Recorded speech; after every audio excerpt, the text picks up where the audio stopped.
and to allow our content creators to be Yes, paid. Your Excellency. Because Yes, Your Excellency. I think Kenya is the 4th country in Africa to be allowed to monetize content. Exactly. The other countries don't. Exactly. Okay.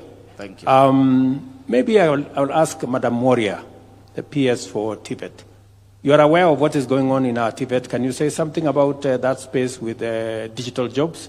Yes, thank you, Your Excellency. In addition to what he has already said, we have already trained 600 trainers across the country who are now able to train our young people either within our institutions, and Your Excellency, we have 126 Tibet institutions with the devices between 50 and 100. And we have been able to train the numbers, some of them in the Tibet institutions. But Your Excellency, to be able to make sure that space is moving, our biggest responsibility has been to ensure that we are training the trainers at the Kenya School of Tibet, and we already have 600 of them across the country, Your Excellency. Thank you very much. Let me go to another space. I think we're talking about the space around labor mobility. People going to work abroad, as Alfred and Rosalind have said. We are talking about digital jobs, people working in our ICT hubs. Many people have been asking me, why am I so passionate about ICT hubs? Because it unlocks huge potential. It gives our young people an opportunity to work. I have met many of them in Tibet institutions, in other different ICT hubs.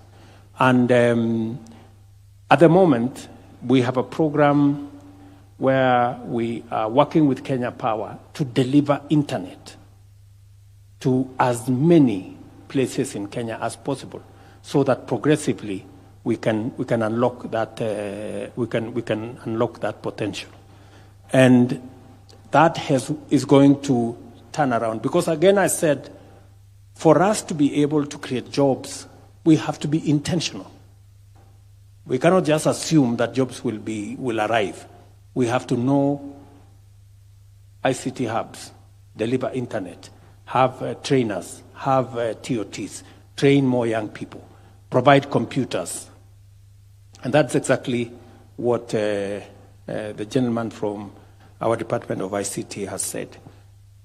Let me move to another space, the space around industry and manufacturing.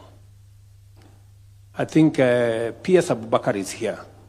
What is the space around?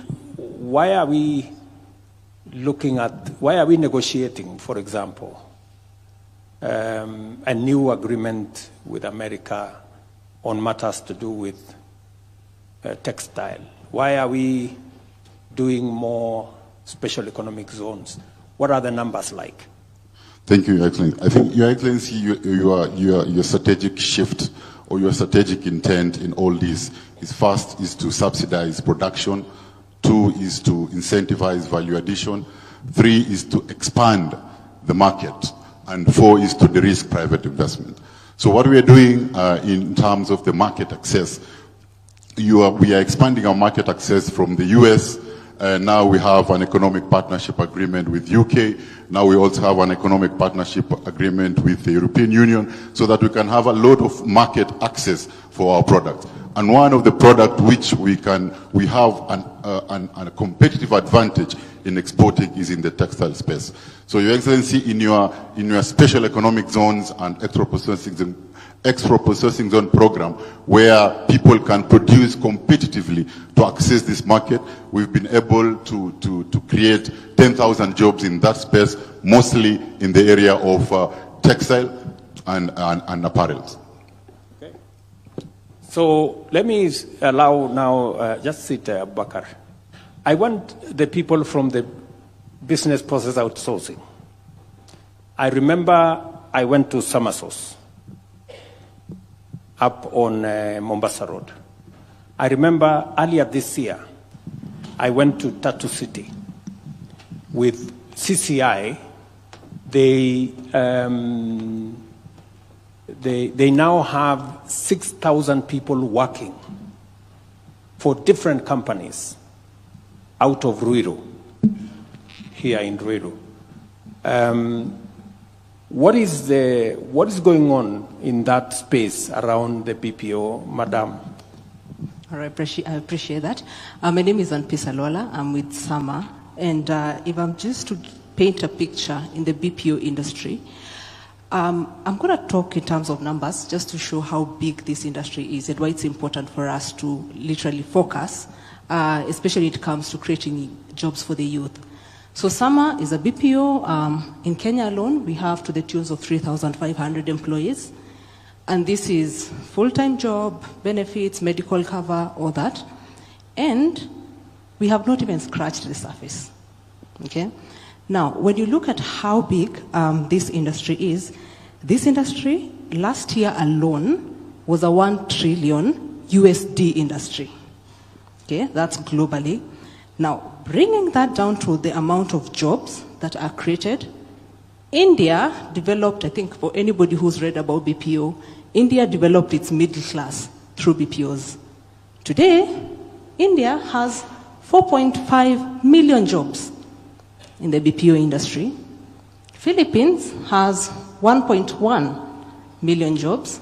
Your Excellency just talked about the 1 million graduates that we are churning out every year. And from an industry expert, I'll tell you, Kenya delivers quality job than India and Philippines. Now, a lot of things are working well for Kenya. Easy, I literally quoted your word like old laws trying to tackle new challenges, and we appreciate the progress that you're doing in the BPO industry, because today, when you look at Kenya, the BPO industry right now is heavy on English. I mean, North America accounts for 41%. I challenge anyone here that Kenyans have better English than the other regions I spoke about. Yeah? Now, you look at our education system is stronger. You look at the work the ICT ministry in the leadership of PS Tanu is doing in terms of internet, stronger than any other place. We are seeing these clients wanting to outsource to Kenya. And Kenya is not cheap compared to the other. I just want to demystify that. There's been a question on Kenya is cheaper. We are actually more expensive than those other regions, but the clients are preferring Kenya because they are getting quality work from Kenya. Okay. Now,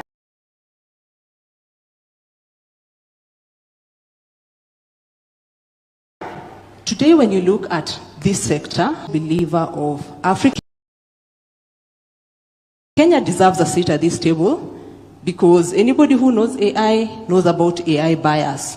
If you don't train it, it talks about what it thinks. I think I'm seeing you nodding. Because there are movies, you hear somebody who's talking Swahili and they are literally talking a different language. That is not Swahili. That is not what you want AI to do. Yeah? So, Your Excellency, I think just in conclusion, is just appreciating the initiatives around defining this space and defining a space in such a way that it's both good for the workers because, I mean, defines what is the criteria, what is the wage, what is all that around, but then also attracting more investments in this country. Thank you. Thank you very much. Again, our focus is in that space. The reason why we are spending 10 billion shillings to expand our internet connection is because people like Sama require very strong internet, because most of the time their workers work for clients outside Kenya. Number two is to make sure that the legislation does not impede companies that want to invest in Kenya in the BPO business. It is the reason why this year, as I told you, in Ruiru at Tatu City, we managed to get CCI to invest, and now they are hiring 6,000 Kenyans. They have given us a horizon or 50,000 if we do certain things in that space. And among the things that we are doing in that space is to straighten the law. Part of what I'll be doing this week, part of what we will be doing going forward, is to align the law with the realities of the job market. It is not fashionable anymore that you go to work in an office in a tie. If you look at the people working at BPOs, they go there in a t-shirt. And you must not necessarily have all these other stories. So there is a way that we have to re-engineer our job space so that it is responsive to the requirements of the job market at the moment. So again, it goes to being deliberate and being intentional. These jobs cannot happen. They have to be made to happen. And I know I'm going to have a lot of problems with employers when I sign the law on Wednesday, because people don't want anything changed. They want everything to stay the way things have been forever. But we have to change. We have to move things. We have to move them in. I think we have looked at the 4 spaces that I had in point. Let me allow another 3 or 4. Maybe I'll start here. One person from here. This good man with a good beard. Thank you. Thank you, Your Excellency. My name is Jose Kasikoe, founder member of Jabali Africa, Grammy-nominated singer-songwriter, producer, and also I'm a voting member. So I want to go back to the music thing. I know you say you're talking about jobs, but the musicians are going to kill me if I come out of this space without mentioning that to the recruiters who are asking, who are doing the job thing. Music is a job too. Creative industry has a lot of jobs. So, and those can be exported too internationally. I'm an artist that has been eating from touring the world, and with our cultural attaches in our embassies, you can touch base with these festivals, also in sports. We are world beaters, and there's a lot of meetings all over the world. That's also a job. There's talent managers. There's a lot of sections in the creative economy that we can find jobs in. So I didn't want to just get out of here without asking something to do with music and sports. Thank you very much. Thank you very much, my friend. Can I pick up one person? Yes, madam. I think you've had your hand raised for a while. Whereby we have 357 members, directors who does recruitment. Allow me to go to FADs. Mine is a request to the government. Mine is a request to the government. There's a discussion we've been having with our CS Diaspora, our PS, Madam Rosaline. And allow me to speak on behalf of her and the directors who are here. There was a FAD. We have been following up and requesting if the directors can be supported through the ministry. We normally travel a lot for expos. And you'll find so many directors losing an opportunity to go showcase the CVs they have, the data they can present to their partners the other side. But because of we are not able to pay the pavilions the other side, we are not able to pay for some few facilitation here and there, we would like maybe the government can consider and put aside a fund for us so that we can be showcasing all over the world. And second, for the BLAs that are going to be signed, for skilled work, I would request if the ministry, through your support, if we can be able to have expos, for example, the Serbia, it's supposed to be signed. There's a way we can even have those expos before even the BLAs so that we can market ourselves through the diaspora. Thank you. Okay. Rosalind, I think that's a good suggestion. So long as you pay your own tickets, right? Yeah, and your own accommodation. So just the pavilion. Okay. So I think let's see how we can support these good people. I think setting up a pavilion for them, they will travel at their own cost. They will go and market the country at their own cost. I think it's a good thing. All right? Let me, I don't know. I think, okay, let me be biased. Let's give it to the lady again. Asante sana, my president. Kwa majina naitwa Esther Mwangi kutoka Makadara Viwadani kijiji ya Runga. Nitafanya tofauti, nitaongea kwa lugha ya Kiswahili. Endelea. Asante. Mimi ni mama mboga mmoja mwenye alifanya kazi kubwa tupate hii serikali. Niko na furaha siku ya leo kupata nafasi ya kuongea na wewe Mr. President. Nashukuru Mungu kwa sababu ni kwa neema yake. Nakushukuru sana na serikali yako Mr. President kwa sababu ya hii nafasi ya kazi. Vijana wetu wamepata kazi na kwa hii kazi ya majuu. Lakini swali yangu siku ya leo, mimi kama mama boga na wengine tuko huko nje na wengine wenye tumefikisha miaka 46 kwenda juu, hatukupata hii kazi mtahani na tuja benefit na pesa ya uzee kwa sababu tuko hapo katikati. Sisi wa mama boga wenye tulifanya kazi kubwa kupata hii serikali, wengi wetu tukaacha boma zetu zikaharibika kama yangu kwa sababu wazee walikuwa wakipigania pande nyingine tofauti. Tulikuwa na shida, mzee wangu alikuwa kwa mrengo mwingine, mimi nilikuwa kwa huu mrengo, na ninashukuru Mungu. Swali yangu siku ya leo Mr. President, nikiwa nimesimama kwa hii congregation, nauliza aje.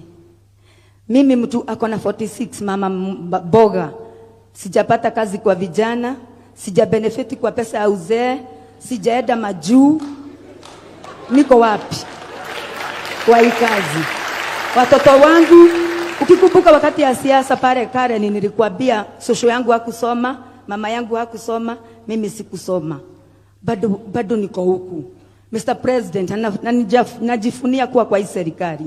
Na nakupenda sana kama president wangu, mwenye nilipiga magoti sana nikaombea. Sisi mama boga tuko wapi? Aya. Tulipoteza familia, tulipoteza mabwana. Nitakujibu. Asante. Asante sana.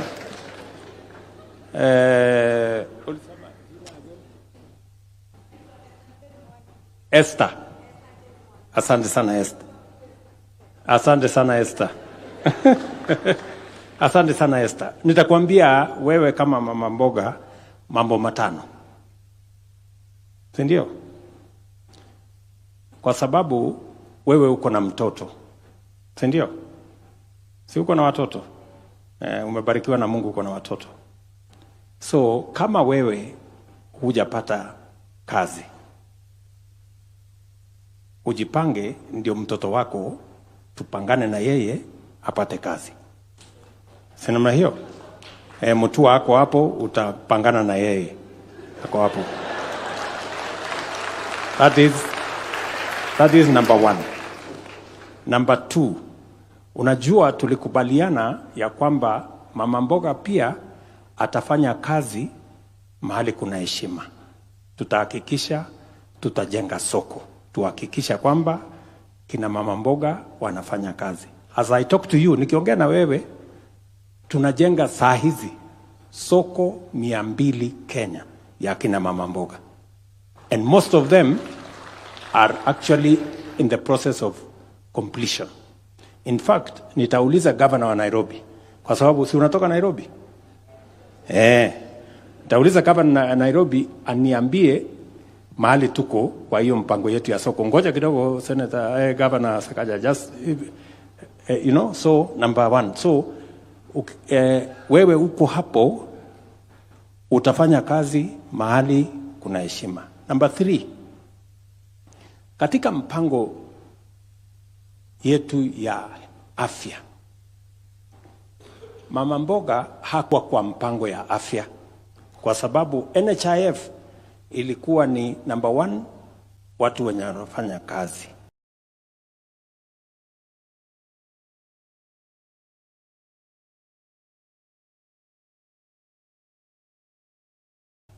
Number 2 watu wenye wako na uwezo.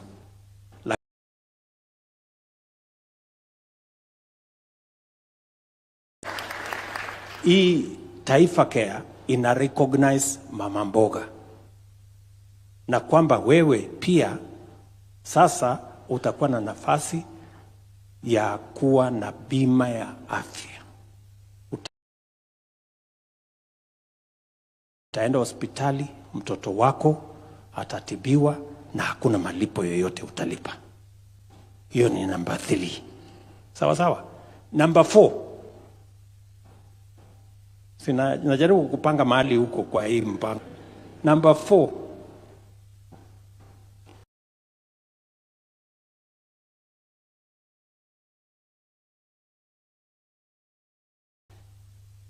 Pale katika mpango ya housing.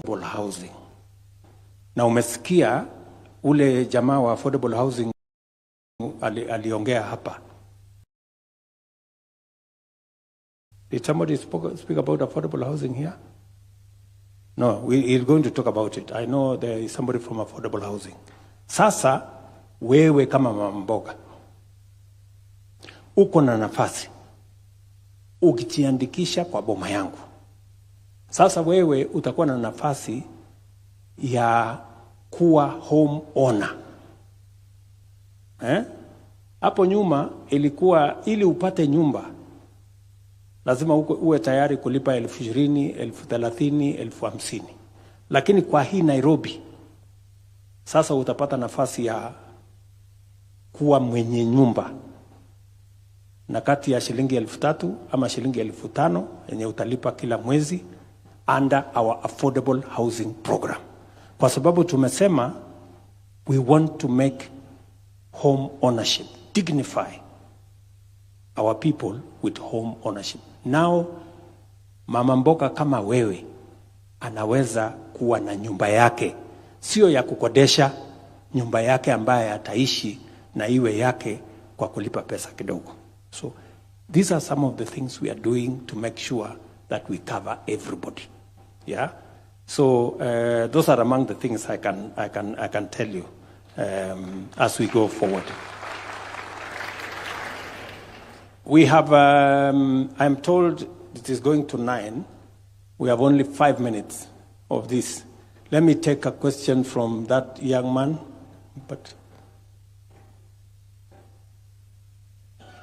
And just one question, eh? Yeah. And then this side, one question.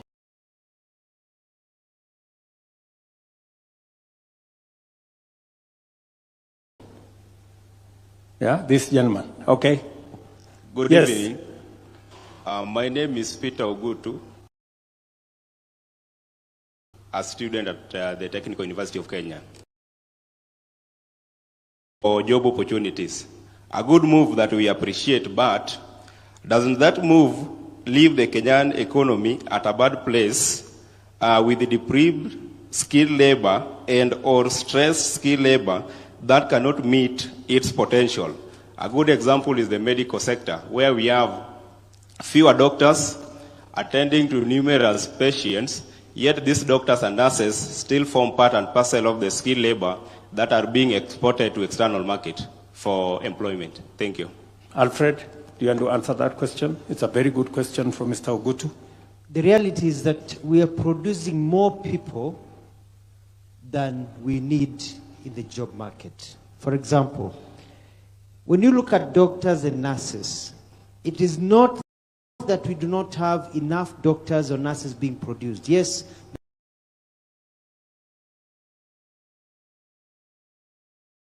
the numbers are not where we are in terms of United Nations numbers, WHO, of the number per people. It's that we do not have the capacity at this time to absorb all of them. So I see where you're coming up with your point. But I also want to change the mentality. mentality where we think that there's what people are thinking of brain drain. What is happening is this. You have, for example, in the ICT sector, a huge number of people that are ready to work, that even if we sent away 100,000 people in ICT, we would still leave this country with so many other people, 500,000, who are still looking for employment.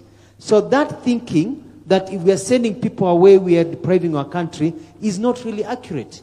Because we have more people out of work who can go and work overseas without depriving our Kenyan local market. In our labor studies, we have not seen any cry by any industry saying that they are lacking people because people... Are we going through a brain drain? Are we exporting our brain power? Or does it eventually amount to a brain gain? Can you explain that? What usually happens is this. If you look at the countries that have really developed very fast, you look at, for example, the example of Singapore, China, Malaysia, Indonesia. What they did, these tech economies, was to ensure that their people who went and worked overseas came back home. We are calling this labor mobility because when you're going to work, it doesn't mean that you're going forever. You're going to work for 2-3 years and come back. What we have realized is that when you go overseas, you're able to gain skills. When His Excellency was in Germany, we were talking about Kenyans going to work to produce the German vehicles. So you go to Germany as an engineer, you produce the vehicles for 2 to 3 years, then you come back home. What happens? You're bringing back new talent. Kenya is actually getting brain gain. You're bringing new ways of doing things. When you talk to the construction industry, for example, construction industry are now looking for people who have worked overseas. If you are a plumber, if you are a mason, if you are an interior designer, and you have worked in Dubai, the big companies working in Kenya want to employ you because your skills are a bit higher than the market, than the population in Kenya that is competing with you for the job market, because you have gained new skills. When you go to the UK as a nurse, you go to the US as a doctor, and you gain new skills in those hospitals that you're working in the US or in Italy and other places. When you come back, you're hot cake because of the brain gain. Thank you very much. And I think just to buttress that point is that, you know, the people going out, they are going out for short contracts. This is 3 years, maybe 5 years. After that 5 years, they come back home. And when they come back home home with added skills. They have gained experience. They have worked in a different market. And they, most of the time, you find that they have improved on their skills. So it may look like brain drain, but eventually it becomes brain gain. That's what Alfred is saying. So, Your Excellency, thank you. My name is Felix Chege. I run a company called Real Sources Africa. First, I'd start by commending your efforts on making the African Free Continental Trade Area work. I have been one of the beneficiaries of it. Being a beneficiary means that we got appointed by the AFCFTA Secretariat as a trading company on behalf of Kenya. And what we've been doing is that we've been supporting aggregation exercises for export. As late as a few weeks ago, we launched a Trade Connect initiative, an initiative that looks at shipping 1,000 containers over a period of 12 months to 5 African countries. And we've seen a lot of support from financial institutions in structuring of trade finance elements or instruments that are meant to promote inter-Africa trade in terms of aggregation. And at the same time, we've been able to do market development campaigns to be able to promote African or Kenyan manufactured products across the continent. Our main ask is investment more in market development campaigns. We have a lot of African countries that don't know what we actually manufacture as a country. And we've realized that this information is really important when it comes to providing an alternative of the products that we can ship to the export market within the African context. Other than that is using the products themselves as a collateral for transactions. We've been able to work around an aspect of how can we get our manufacturers to use the products that they manufacture as a collateral when going to the export market.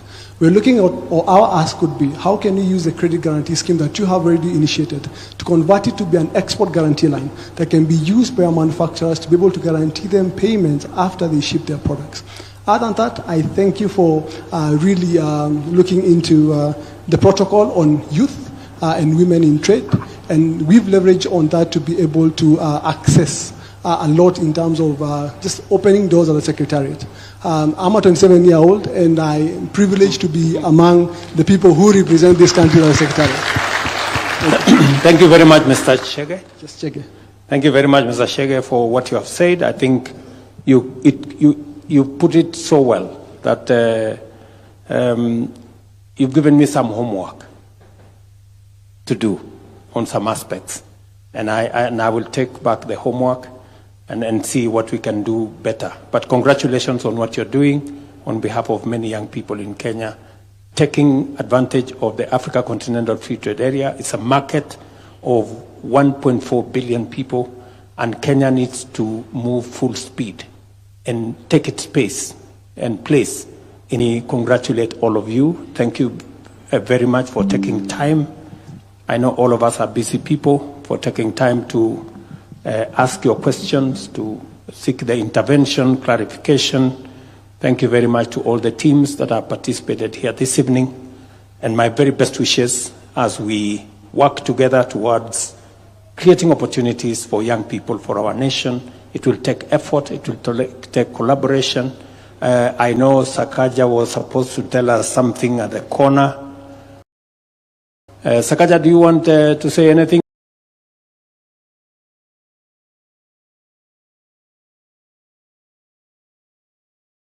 Or I can leave it there for now. Thank you very much. God bless you. Have a great evening. Asante. A round of applause for His Excellency as we stand. Thank you very much, Mr. President.